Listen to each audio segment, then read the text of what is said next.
Good morning, class.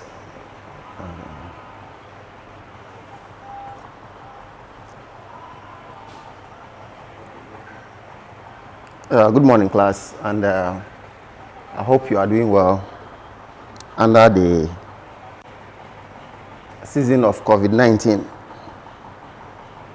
We are praying that within the shortest possible time, we'll find solution to this problem so that we'll come back as a family and continue with our studies. In the meantime,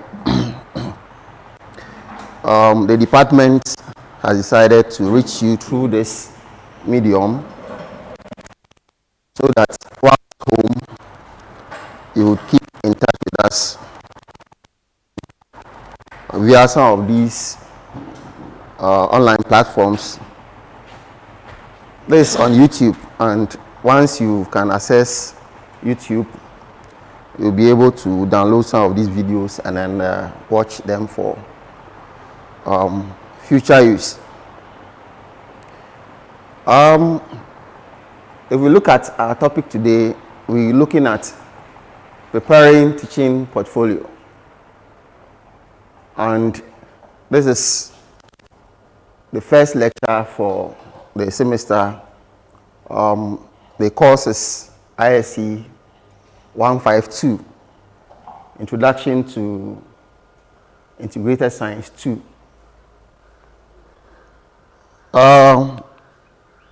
If you look on my slide, we are trying to wage a war against the COVID-19. And as we know, some measures that have been spelled out by the WHO and our own government are very important for us to follow so that we would help fight this COVID-19 in the shortest possible time. So our greetings, our way of greetings have changed, and you can all see a male and a female trying to greet each other by using their legs. Down there, you also see a beautiful lady washing her hand, and that should be done under running water with soap, at least for 20 minutes, 20 seconds. Use your hand sanitizers and avoid social contact as much as possible. These few things, when we are able to implement them, will help us overcome this deadly virus in the shortest possible time. Some of us are under lockdown, others are under quarantine, others are in isolation, and we can also say that some are under lockup. Depending on where you find yourself, we pray that the Lord will see you through. Amen. Now we have a story for you, and it has to do with the spread of the COVID-19. In fact, this story was told long ago before the outbreak of the pandemic came about. And it's about two people, a borrower and then one rich man. So this man went and borrowed some huge sums of money from the rich man. And the rich man has been following this man for a while.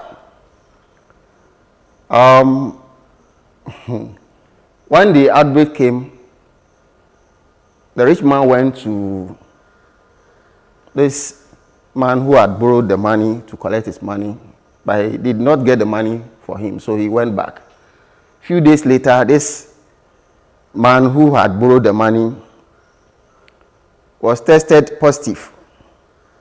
He has actually contracted the COVID-19. So those contact tracers came to him to direct them to where and when, and those he had had contact with. So quickly the man's first point of call is this rich man's house.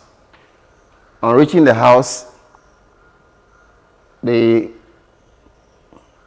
one who borrowed the money introduced himself and introduced the man as well as the person he had been contacting all the while because he's owing him. The contact team broke the news to this rich man that the borrowee, or the borrower, yes, well, let's put it that way, had actually borrowed some money. In fact, the borrower had tested positive for COVID-19, and so he's showing them those that he had come in contact with. As soon as this rich man heard this, he said no, he didn't know the man. He had not seen him anywhere. They should take him away because for him, he had not met with anybody that had contracted the disease, so he doesn't know him. This man who had borrowed the money started rejoicing because he told the people point blank that the man said he knows me nowhere. So that means that I'm not owing him. In fact, what I'm trying to reach at or to say is that we have a condition where people are rejecting their friends.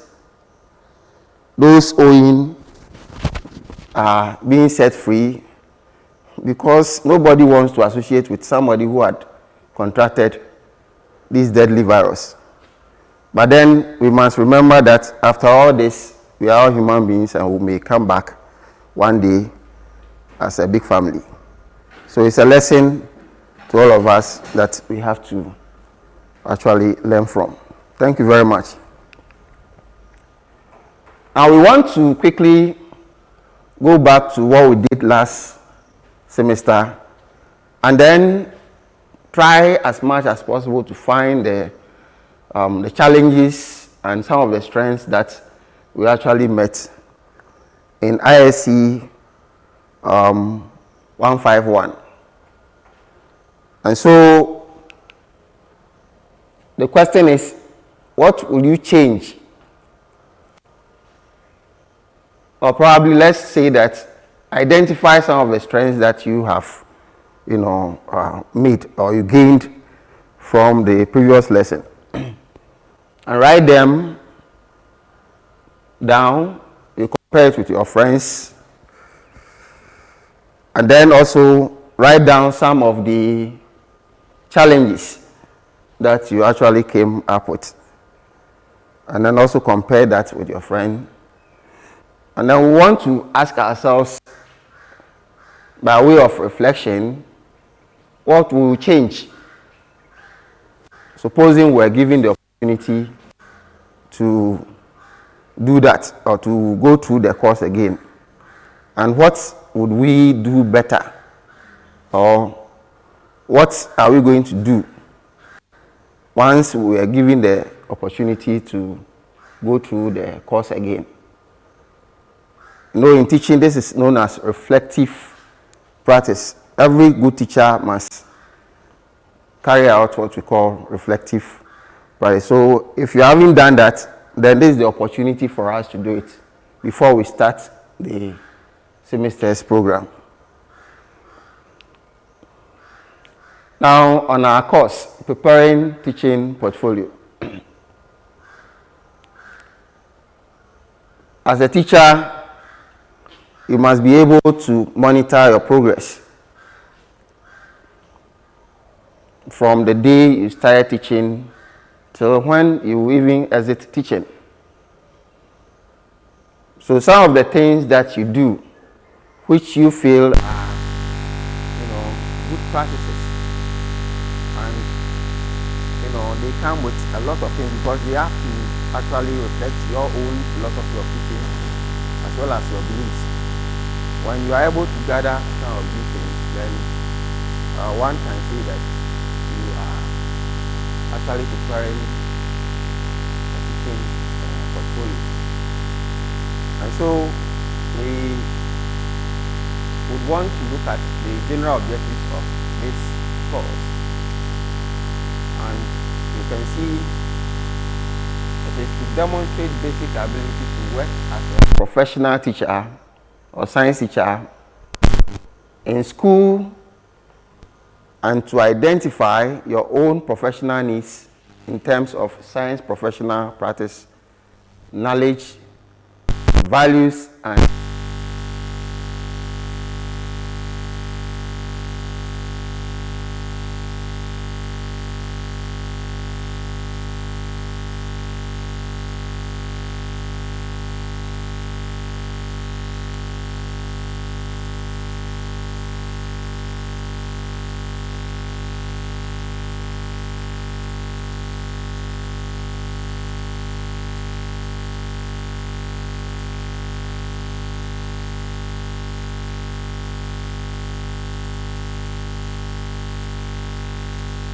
our CLO, that's the course learning outcomes, include demonstrate basic ability to work as a professional science teacher, school, and to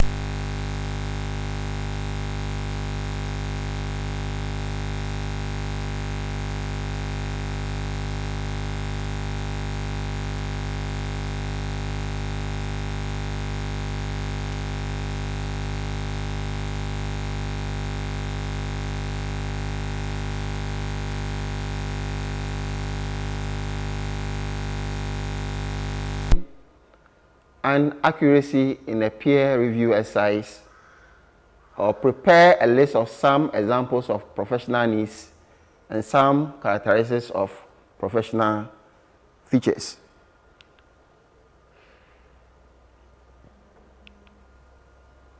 After going through this lesson,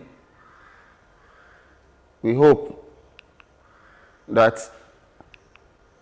you will be able to define portfolio and identify two main types of portfolio. You should be able to list at least 5 contents of each of the portfolios identified. Again, you should be able to prepare a customized teaching portfolio and also critique a friend's teaching portfolio. We are to describe the process of creating a portfolio and explain a reflective practice in your own words. Construct a concept map on reflective practice. I believe when we go through these objectives, we'll be able to prepare our own teaching portfolio, at the same time critique that of our friends or those of our friends. You are free to set your own objectives for this lesson so that you can monitor the process of teaching and learning as to whether you are benefiting from it or not. So let's go. And the question is, what is a teaching portfolio?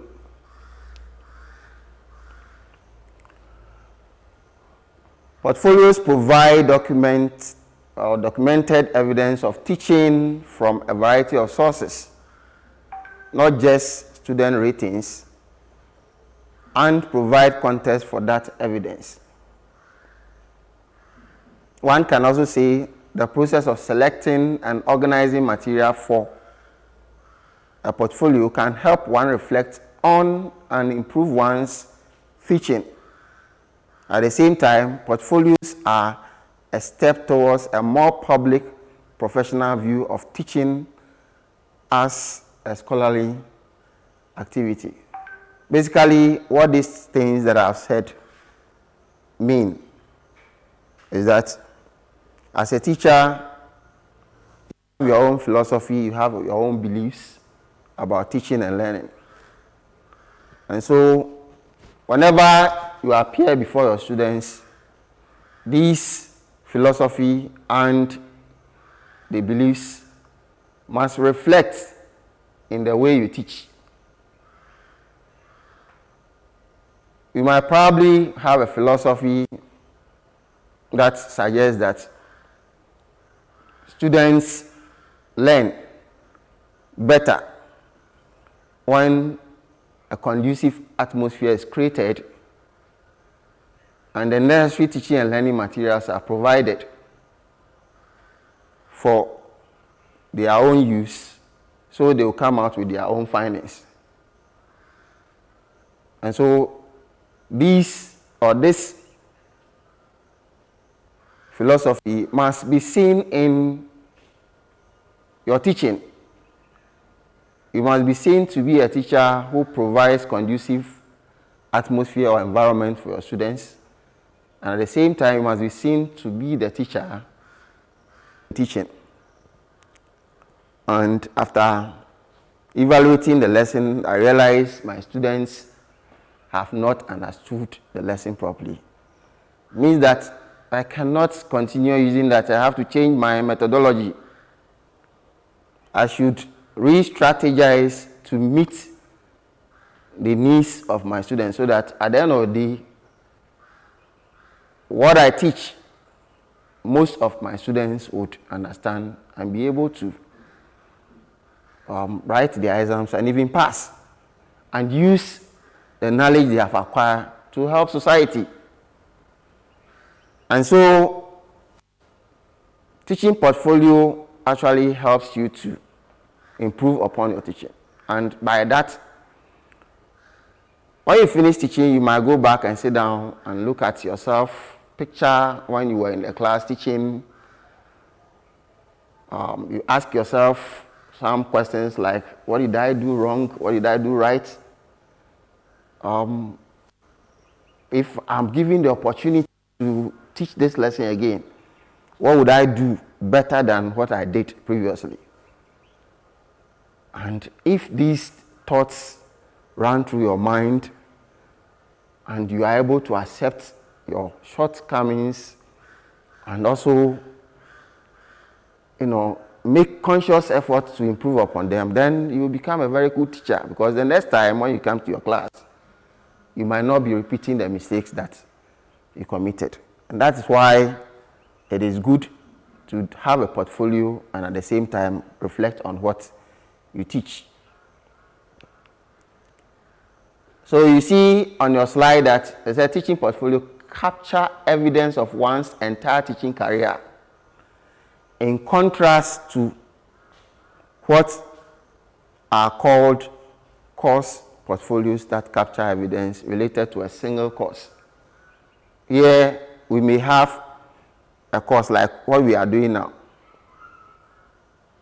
This is ISC 152. And so we may prepare a portfolio based on this course alone by gathering information, relevant ones of course, that are of interest to us throughout the course. And one would have said that he or she had gathered enough portfolio for that particular course. But at the same time, we are not learning only ISC 152. We are doing mathematics, we are doing English or com skills. We are also doing education and other things. So the experiences you acquire from these sources, when put together, will be much, much better than a single source of experience from integrated science alone. So when we put these things together, we may say we have a very good teaching portfolio, because you acquire some knowledge from the mathematics teacher, from the science teacher, from the com skills teacher, from the education teacher, and so on and so forth. And all these things, when put together, makes you somebody who can deliver once you take the position of a teacher. So we may define our teaching portfolio to be a representation of the identity of a teacher that reflects his or her philosophy and beliefs, with specific evidence and reflection to support the philosophy and the beliefs of that teacher. That is how we may define teaching portfolio. It's very important that as we talk, you put your pen to the paper and try to define teaching portfolio on your own. I mean, without looking at what you have on the slide, you should be able to write your own definition for teaching, because I've given enough explanation to it. I hope students will do this. I'm giving you just 1 second to do that, and then we can continue.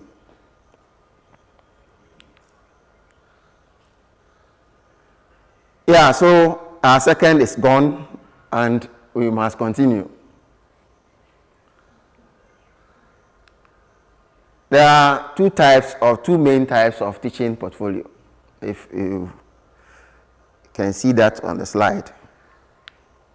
In fact, we have the e-portfolios and we have the hard copy portfolio. On seeing e-portfolio, I mean, that should tell you it's something that has to do with electronic. And when we say hard copy portfolio may be something that is handy, you can hold, carry about, and show to people. And so, just as the names suggest, we may look at their meanings in that respect. So, e-portfolio, your mobile phone can carry some information, or your computer, your laptops can carry, even some watches may carry this information. Pens and cameras, digital cameras can carry some of these information. And so when you can access your philosophy and beliefs of teaching and some evidence to support those ones, then we may be referring to that type of portfolio as e-portfolio, electronic portfolio. And so if you look at the definition here, an e-portfolio is a collection of work as evidence in an electronic format that showcases learning over time. When you think about your e-portfolio and the types of evidence that it contains, it is important to think carefully about its purpose and intended audience. The same way as you are learning to become teachers, when you are going to teach, or when finally you become a teacher and are going to teach, the idea should be, what can I do for my students to become like me or even better than me? And so no teacher is selfish. We try as much as possible to do the best for our students so that they might be better or maybe better than us in future. The content of an e-portfolio may include files of various formats. It could be text. Text can be in PDF, Word, maybe some PowerPoint presentations, and so on and so forth. The pictures. So last semester during your STS, we saw a number of you with your portfolios, and you were able to defend them very well. There were pictures that you used to support these things, but those pictures were hard copies.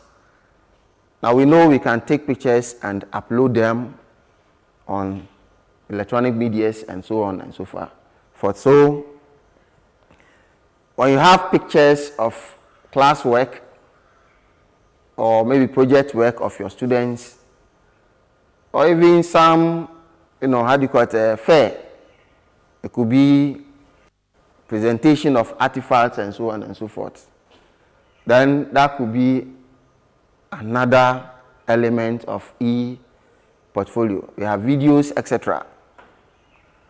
We also have evidence related to courses taken, programs of study, etc., etc. That's when you want to look at it as a learning portfolio. Then writing samples, which might include several drafts to show developments and improvements. That is synonymous to manuals of, how do you call it, maybe electronic gadgets or devices, or even steps that show how you have evolved as a teacher from day 1, day 2, day 3, up to wherever you have reached. And so there should be everyday report or weekly reports or yearly report, monthly report or yearly report showing improvement in what you have been doing. In fact, not the improvements alone, but sometimes the weaknesses that you also, come up with and how you are able to solve that or those problems or weaknesses as a teacher should also be part of your ePortfolio. You may also have projects prepared for class or extracurricular activities, evidence of creativity and performance, evidence of extracurricular or co-curricular activities, including examples of leadership. We also have evaluation, analysis, and recommendations. And all these are very, very important elements or things that we can find in the ePortfolio. There are 2 types of ePortfolio, 3 types of ePortfolios. And we should quickly look at what each of them entails. So we have what we call the showcase stroke professional ePortfolios. These ePortfolios are primarily a way to demonstrate the highlights of a student's academic career. We also have learning stroke development ePortfolios, and these are portfolios typically created by a student as part of a course as a way to demonstrate learning and learning processes. They support the idea of formative feedback as an essential part of the learning process. So formative here is simply telling you how you are progressing within the course. So each progress you make, you have to actually record it or note it down and then compare it with what the stage that you have gotten to, and also cast your mind back and look at what you were. So you can tell whether you are developing or you are at a standstill. Now we have what we call the assessment stroke general education ePortfolios. That's using both formative and summative assessment feedback as evidence of students' general education competence. So here, maybe some continual assessments as you progress in learning in your class as a teacher or a teacher training, the things that you go through, the marks that you acquire, whether you are progressing or retrogressing, all those things can reflect. And then maybe at the end of the course, you sit for your final exams and you pass, and all those things, they can be evidence of assessments. In fact, we may call that one which you take, the exams you take at the end of the whole program, as summative assessment. And when you put all these things together, then you may be looking at what we call assessments or general education portfolio. Now, find out from your friend what he or she has learned so far. It's important we keep track of what we are doing, because sometimes some of us would have little bits of problem and they may be absent-minded in the class. So we want to test colleagues or friends on what they have learned so far. Again, tell him or her to tell you the most interesting story he has heard or she has heard. And so this is just to help us refresh our memories before we continue with the lecture. I have told you my story already, and so I'm waiting for your stories.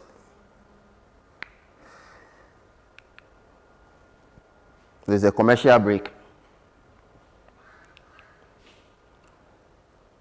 Now let's come back and look at hard copy portfolio. This is a coincide collection of significant artifacts that represent your best work, including your beliefs, philosophy, and reflection on practices, all in hard evidence. So if you have to do with the text, you have to print it out. It should be on a paper. If you have to do with a project that you have carried out, then we must see that project. If you have to do with pictures of activities in the class, then you must snap a picture and present the hard copy. And so many other things that we can think about. It could be an exhibition that you have organized or attended, and all these things come together to give you a hard copy portfolio. So as we can see in the picture, we have some materials that are things that show what students or teachers have done over a period of time. Now the question is, why assemble a teaching portfolio? Why do you think it's important that we assemble a teaching portfolio? And this question is to all of us. So write down some key reasons for which a teacher must assemble a teaching portfolio. Now share that or those points with a friend and find out if you have the same reasons. And then let's discuss what we have together. And so for me, portfolios can serve any of the following purposes. Job applications or for job applicants for teaching positions can use teaching portfolio to document their teaching effectiveness. Also, teachers due for promotion can also use teaching portfolio to document their teaching effectiveness. So let's assume that you want to apply for a teaching position. Now, you will be interviewed. On the day of interview, you might be, ask a simple question. What have you been doing to improve upon your teaching as, a teacher? It's a nice opportunity to present a teaching, portfolio. In fact, it will speak volumes about you once the evidence you are presenting are, actually things that you have done as a teacher, and you may get the job easily.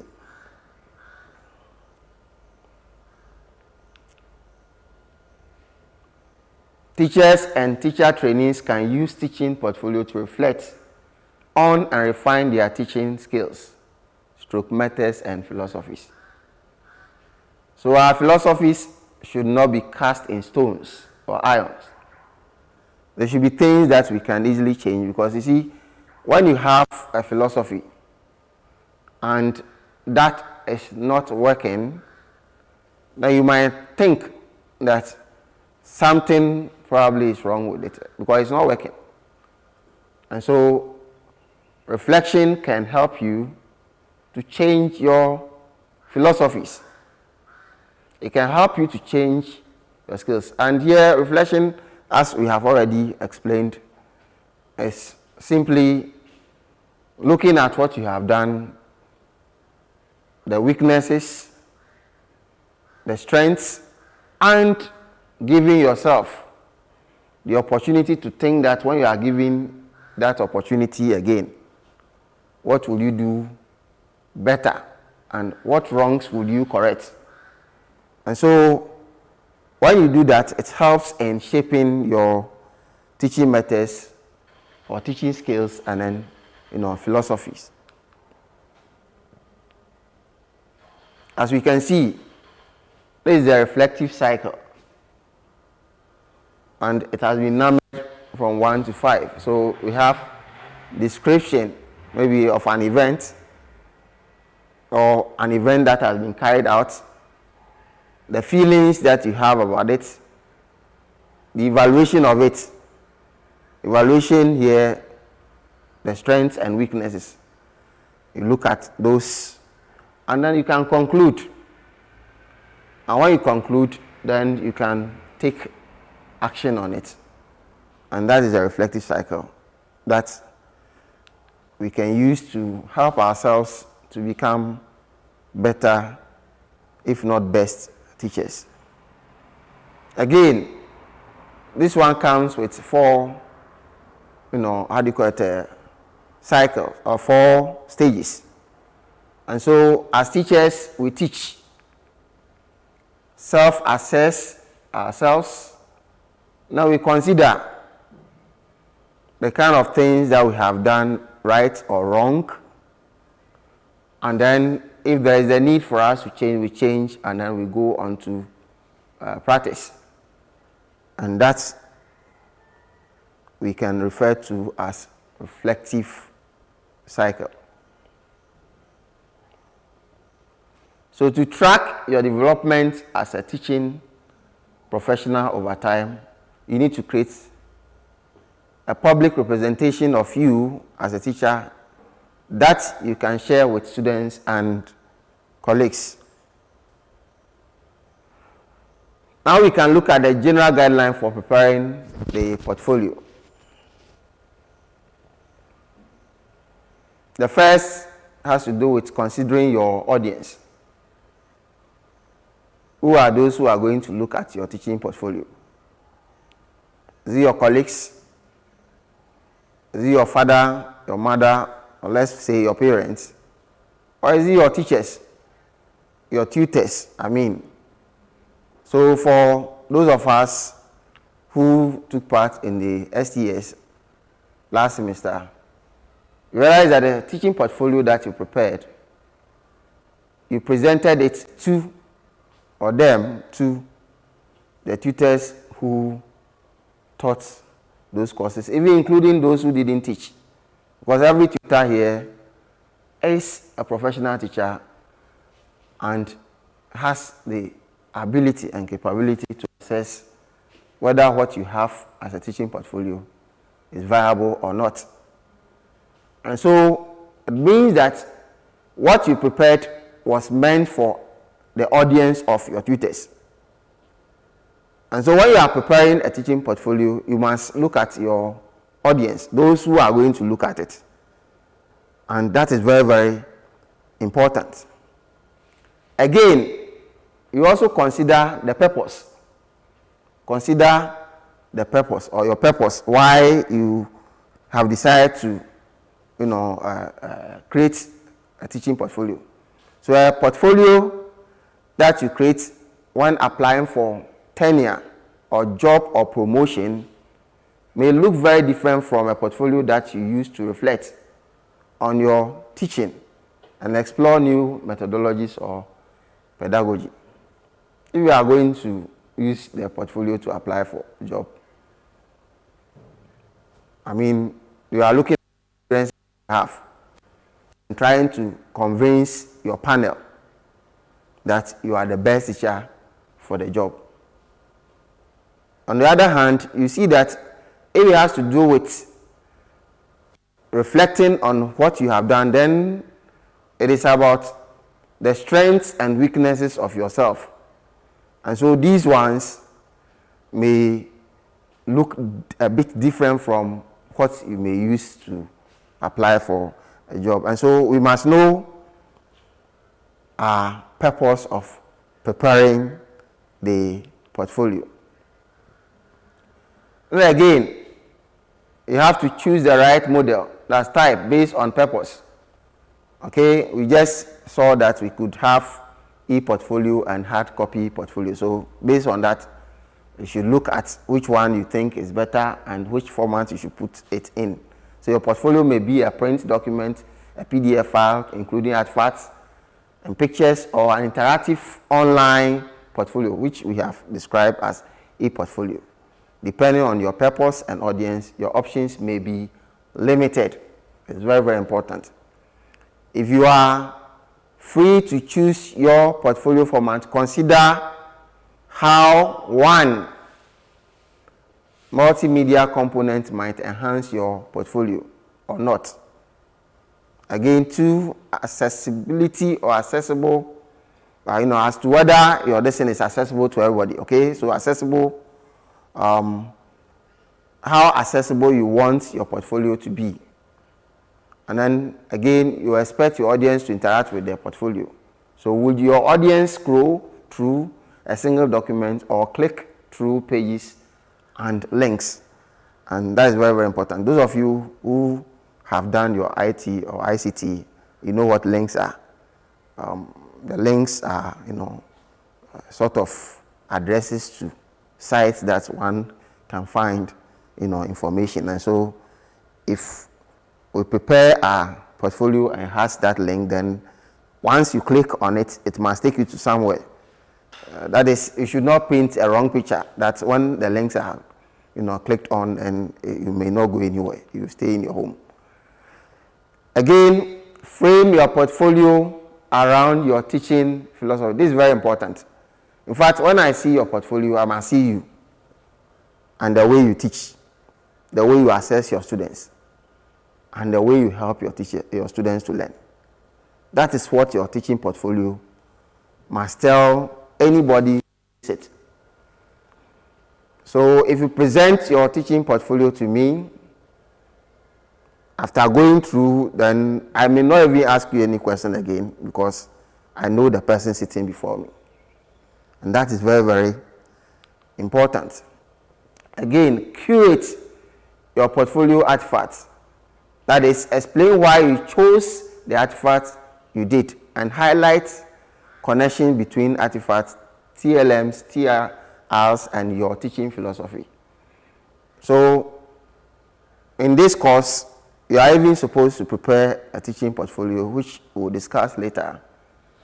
But then once those portfolios are created, we want to see a link between what you have presented and what you have been doing as against your teaching philosophy. This is very, very important. For example, if you include the prompt of an assignment you designed, add a short note articulating how the assignment reflects your general approach to teaching and learning. And this is very, very important. Additionally, be sure to point to trends and patterns in your teaching by using graphs and so on and so forth. These, I believe, are clear enough for you to understand. I will also look at the general process for compiling portfolio. And the issue is, you see, you don't wait for somebody to come and tell you to start compiling, a portfolio.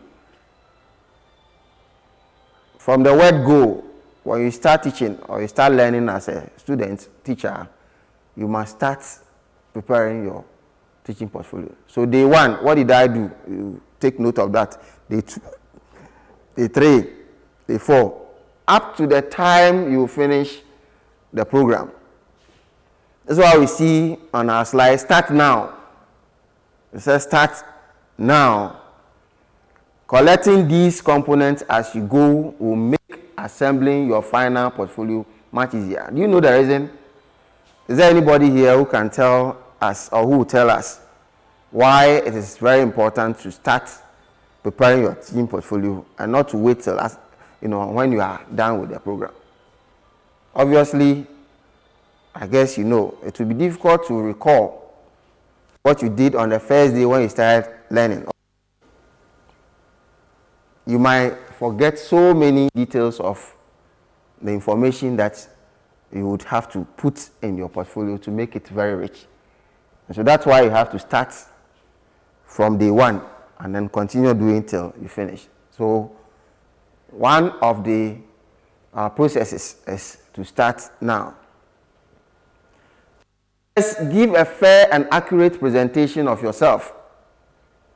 Don't be biased in presenting your portfolio. In fact, show us what you are made of, strengths and weaknesses. So give a fair idea. Don't try to present yourself as the absolutely perfect teacher. We don't have a perfect teacher, but I have been teaching for I can say almost 21 years now. But then there are some lapses that I have as a teacher. And, it is not that I don't want to change. It's not that I have not been doing reflective practice. But the point is that we always aspire to do, the best. But you can't get there. And so don't pretend or don't show a portfolio that suggests that, you are 100% right. It cannot happen. It's very, very important. Highlight the positive of your course, but don't completely omit the negatives. Again, be selective in which material you choose to include. This is not to say that, the previous slide was talking about highlighting both negative and then the positive. But again, this slide is also telling us that we should be selective in which material we choose to. So here, when I choose a particular material, I must have a reason for which I'm choosing it and be able to present it in a way that people will see the strength of it as well as the weakness. Though, be sure to represent a cross-section of your teaching and not just one aspect of it. It said, a relatively small set of well-chosen documents is more effective than a large, unfiltered collection of all your teaching documents. So, we are not saying you should start now. So, because of that, everything that you do should go into your teaching portfolio. You must be selective in what you choose. It is also important that we make our organization explicit to the reader. Make sure every piece of evidence in your portfolio is accompanied by some sort of context and explanation. This I have explained already, so we continue. Now we have components of a teaching portfolio. So number one has to do with your thoughts about teaching.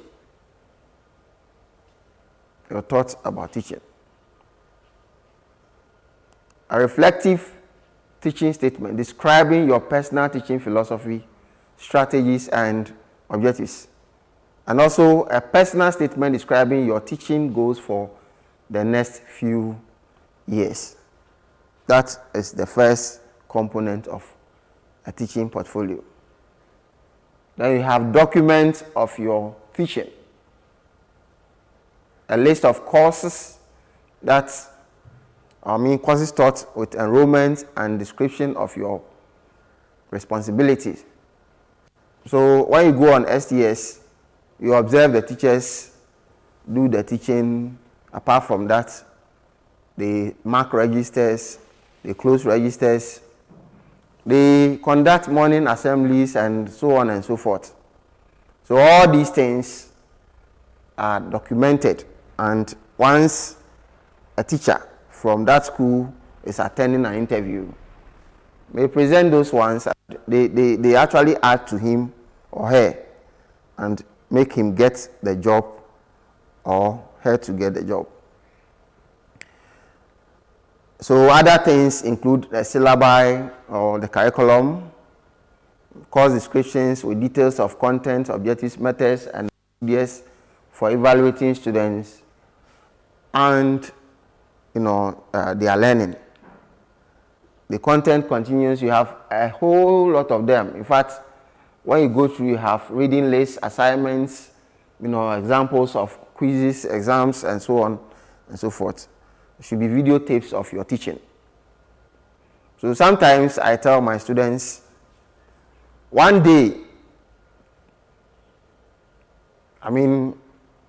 as a teacher, you could put on you an audio recorder so that when you are teaching, at least you record yourself. At the same time, you could ask a colleague to video your teaching. Now, what these two things do is simple. When you go back to your home or your house,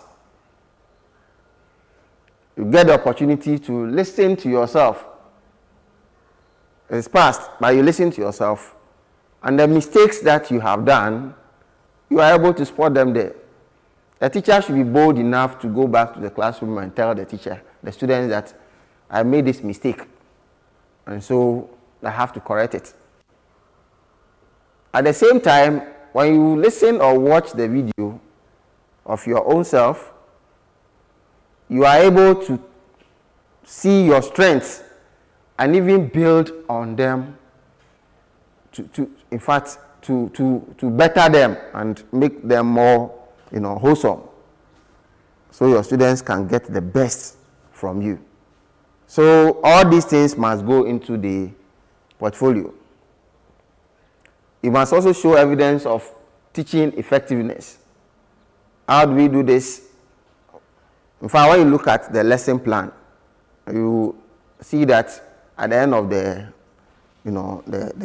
book, or at the tail end, you see remarks there. Sometimes you write, lesson was taught, and about 90% of the students, understood the lesson, and so on and so forth. And many other things that you write there. These things that you write, they are supported by, exercises that students take, quizzes that they take, and other things that you do to assess what you have taught. And so some of these things must be there to show your teaching effectiveness. We also have things like statements from colleagues in the department or elsewhere regarding preparation of students for advanced work. Letters from students, preferably unsolicited, letters from course head, division head, or chairperson. Once in a while, you can even ask your students to tell you what they like about you and what they don't like about you. Students should be free enough to relate to you, your shortcomings, so that, when they do that, you would know how they see you, in fact, when you are teaching. Again, number 4, we are looking at materials demonstrating students' learning. So, as you learn, you must see the kind of things that you are learning, the scores you are obtaining, your lab reports, so many other things, including even the grades that you obtain first semester, second semester, third semester, up to when you finish, the course. And sometimes you also would require instructors' written feedback on your work, and that is also a material. Number 5, activities to improve instruction. What have you done when you realize that the lesson you taught, most students did not understand? And so all these things should come. And then design of new courses, you have all these things. Use of new teaching methods, and then assessment procedures, learning techniques, grading, and so on and so forth. Preparation of textbook, lab manual, course, etc., etc. Even preparation of your lesson in terms of presentation, whether it is in PowerPoint, PDF, or whatever. All these are required. Folks, we've been talking for a while, and I think that we can take a commercial break. And on our slide, I'm just asking you whether you are happy with what we have done so far or what we have learned so far. If you are, you can send me, a hi. At the same time, if you are not, then you must also send me the portions of what you have not understood. Meanwhile, discuss, with your friends what we have done so far, and then organize your points, because in exams, some of these things that we have said will reflect. Now, I want somebody to tell a fat lie to the class. I mean, you should tell us a lie. So, please, just take a pen, write that lie, and send it to me.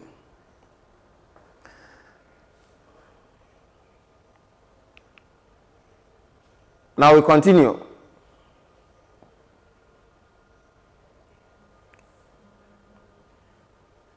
As part of the content of your portfolio, we must also see evidence of your contribution to teaching and learning, or the teaching profession, or even to your institution or to your school.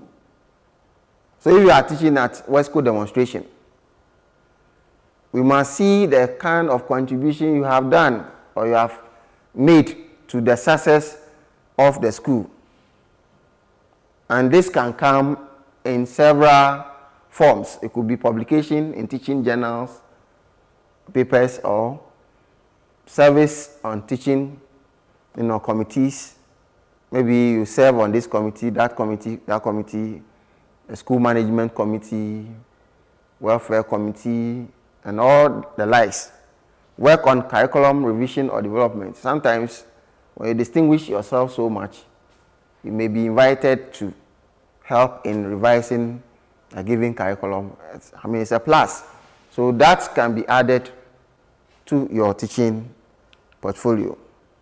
The honors, awards, or recognition that you have had from these fields are equally important materials that you can add to your teaching portfolio. And so you see, we have things like teaching awards from department, school, college, or university, teaching awards from profession, invitations based on teaching reputation to consult, give workshops, write articles, and so on and so forth. The point is that we want you to be professional teachers, not just ordinary professional teachers, but distinguished ones, of course. So these things that we are talking about now, if you are able to put them to practice, by the time you are done with your 4-year course, you will see that you have actually, learned enough, and you will be confident to teach as a teacher. Now, I want to ask some few questions, even as we are bringing the lesson to a close. So any question that you have, please write it down and send the questions to me. In fact, I will give the questions to the department and we will all discuss it and provide you with good answers.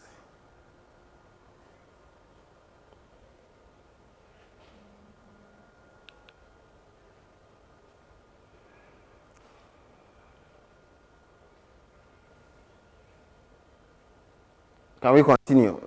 So we want to look at electronic teaching portfolio.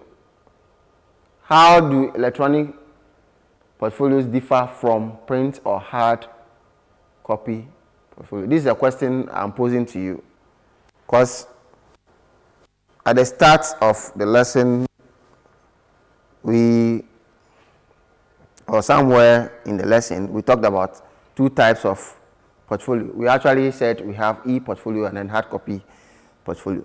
So now, how is the e-portfolio different from the hard portfolio, and the two?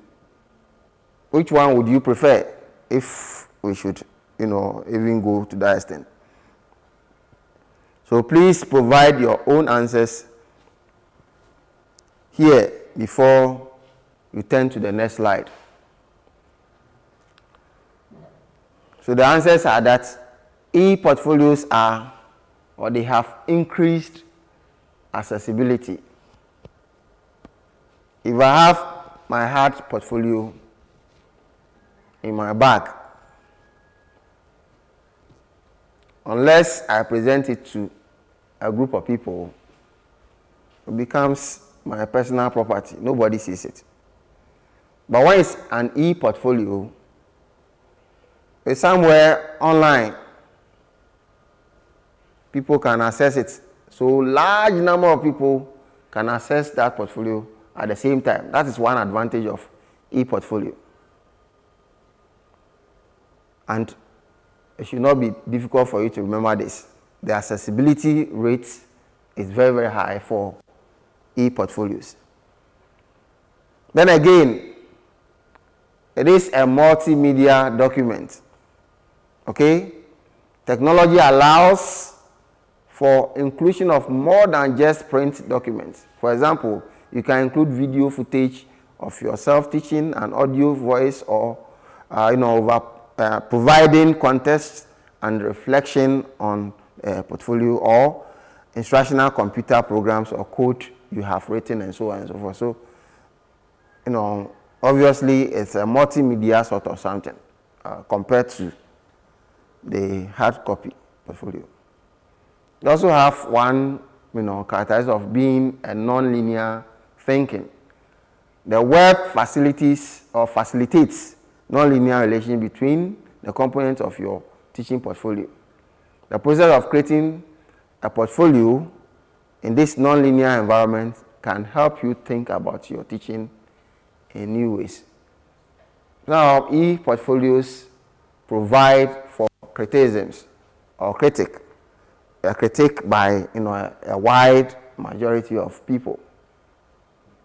So the things they write, coming from countries, even towns, cities, and so on and so forth, would help you to shape your teaching better than a hard copy portfolio, where that is limited to yourself and maybe a few people who might access it. And so the advice is that we encourage students to even go into e-portfolio more than the hard copy portfolio. But and it comes with its challenges, okay? The cost of data and so on and so forth, and maybe accessibility to the internet, and so on and so forth. So all these things, we hope that in future we might have a solution to this, so that our portfolios can be electronic for people to access.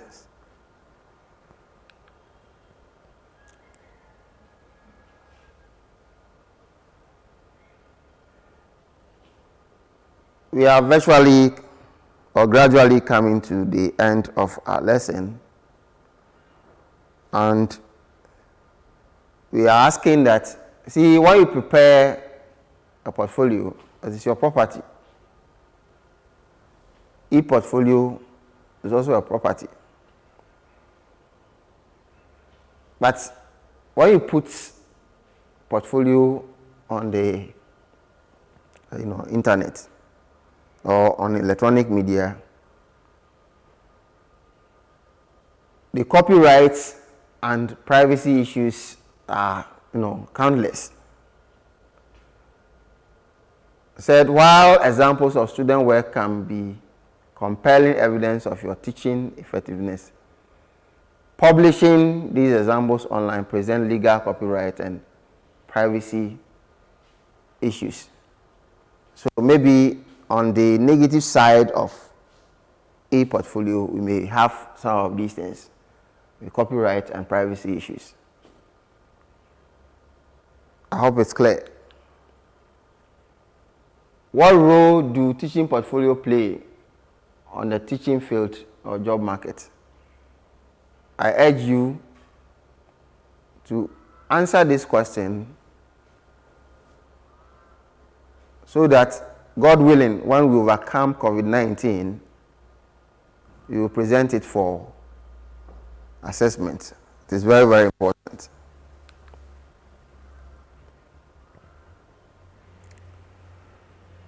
We want to look at considerations for digital or e-portfolios. And some of the considerations are that when creating digital portfolio, it is important to follow best practices for web design. So create banner image that represents something unique about you, your teaching, or the content of your portfolio. There should be a banner image. Okay? That's once the person visits that site, he sees that banner there, and the banner is describing everything about you. Again, avoid using colors that might be too difficult to read. Example, very light colors or abrasively bright, ones. The choice of colors must be that which everybody would want to associate with, and so they will read. Don't choose too much bright colors or colors that would scare people away from your e-portfolio. Incorporate at least a few multimodal elements such as images, videos, audio clips throughout your portfolio. It's very, very important. Ensure the website layout is consistent and easy to follow across different pages. So you remember I said if you put a link there, make sure that when you click on the link, it will take you to wherever you have to go to. So you don't create a 419 link. It's not acceptable. In fact, as a teacher, you should be honest. Now, consideration for print or hard copy portfolio. The following are best practices for preparing your portfolio as a print document, PDF file, or physical binder. Include a detailed table of contents with a complete list of portfolio facts. Number your pages when you give us maybe a summary of yourself or anything about your progress. The pages should be numbered. And like we said, you should make sure that there is a link between what you have provided and your teaching portfolio, philosophy, and then the beliefs. So that is to curate your portfolio artifacts. Now, evaluation and reflection time. So we want to just, go through what we have done and bring the lesson to a close. So please go back to slide 4, find out whether you have achieved all the targets that we set for the lesson. In fact, go back and look at the slide that contains the lesson objectives. It's important you do that. Remember, I also ask you to write down your own objectives. So now compare these two and then the lesson that has been delivered and find out whether you've had, what you wanted in this lesson. What are the strengths and weaknesses of this lesson? Discuss among your group members and also present this. Since you are home, we know that you are not in groups. At least you could take a phone and phone a colleague or do video conferencing or video call, conference call, and then discuss these things amongst yourself. We will need the answers when you come back after COVID-19. When you click on this link, it will take you to some of the information that we have presented in this lesson. God willing, We'll have our lecture, next lecture on Monday. And I thank you for your attention, and God bless us all. Yeah.